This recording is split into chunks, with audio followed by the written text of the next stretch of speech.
Anyone that's had to travel on an airplane knows that they're not always a comfortable experience. When you put people in proximity, tempers will flare and attitudes will shift and change.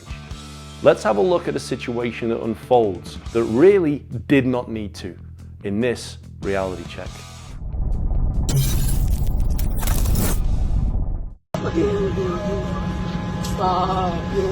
I want on the six. Okay.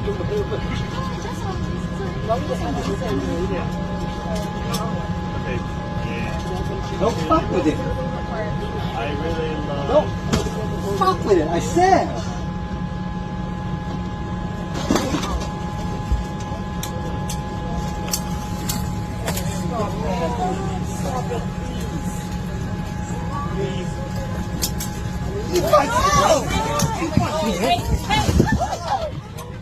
Chill, bitch.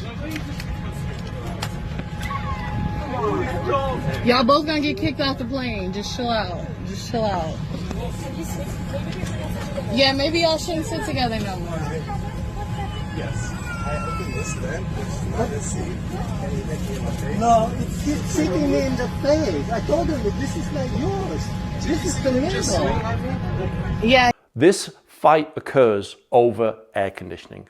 Let that sink in for a moment. Something that's designed to cool you down, in this instance, heats things up.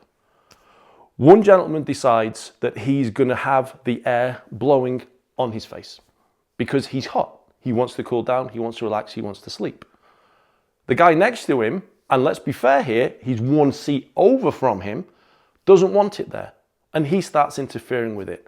Already we have what's an insurmountable impasse here. The air conditioning units are designed to be adjusted to blow onto the individual that wants them. That shouldn't be something that's news to you out there. But if you've never been on an airplane, now you know. I suspect there's a little bit of a language barrier here as well, and I'm not blaming anybody for that, but it can factor into frustrations.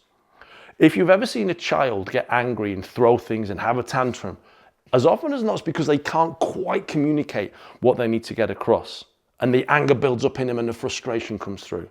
This can be the same when we're looking at situations where language barriers can enter into it. That does not, however, give you carte blanche to be an absolute dick. In this instance, he chooses to go firmly into big dick territory, and he starts to hit and push towards the guy. That's always going to cause problems. When you make it physical, you have now committed the assault. An assault can be done with words. A situation that's going to be an assault can be preemptively entered into. But when you actually start touching people without their permission and without reason, you're already in the criminal side of things. The reaction he gets from the guy in the chair is an interesting one. There's a sort of, you did not just do that situation. And then he pops in one back out as if to say, I'm not standing for this and that's my line in the sand. Very understandable. Is it something that I would necessarily do on a plane? Maybe, maybe not. I'd like to say that I'm calm enough that I wouldn't have popped him back. I think deep down though I know I would have thrown one back. I'm aware of my own shortcomings and I'm aware of my own lines in the sand. You put hands on me, chances are hands are coming back at you. Doesn't mean I'm going to pound you through the floor, but it does mean there'll be an education process coming along with that. As he gets up and he gets aggressive, you hear one of the other passengers shout out, guys, you're both going to get thrown off the plane. The guy with the travel pillow on, who was the first to be assaulted, actually looks at the hostess and calls them over. Smart course of action. Because if there's someone on there which is designed to deal with these situations, you want them involved. You want them over and you want them to handle it. As he does that, he goes to sit back down again. And the guy that didn't want the area in the first place takes advantage of that and starts swinging punches. Now we've hit that line in the sand. Enough is enough is enough. Picks him up, throws him right into the aisle. Doesn't hit him hard. Doesn't punch him, doesn't elbow him. Just throws him hard enough and then gives him a very clear directive. Chill, bitch. Even with a language barrier in place, he's now set a clear message. I'm not putting up with this. I will wreck you if you do it again. So we've gone from disagreement.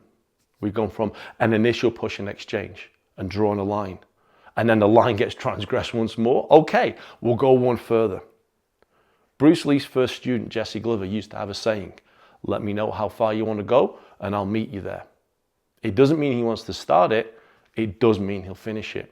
And what we have here is an escalation, a disagreement, to a little push, to a punch, to a throw. And he's like, "Let me know where you want to go again, I'm happy to meet you there."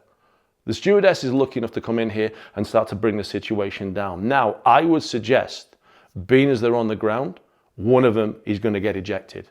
They certainly should not be sat next to each other for the duration of the flight. It does also illustrate, though, that when there are other people around that are responsible to handle these situations, we can't always hand it all the way over to them. If he'd have been waiting for the stewardess to get involved, he could have taken a kicking, he could have taken a beating. The guy could have kept throwing the punches. He still allowed his own personal boundaries to be enforced, but he didn't go further than he needed to. I consider that a good application of force in a situation. A push, a punch, a toke, an arm bar, a leg bar, they're all relevant. They're all necessary in certain circumstances. But you always need to be able to stop yourself. As soon as the stewardess was involved, he sat down and let the thing play itself out. He didn't need to do any more. But he also wasn't willing to let himself be a doormat and walked over. This is important.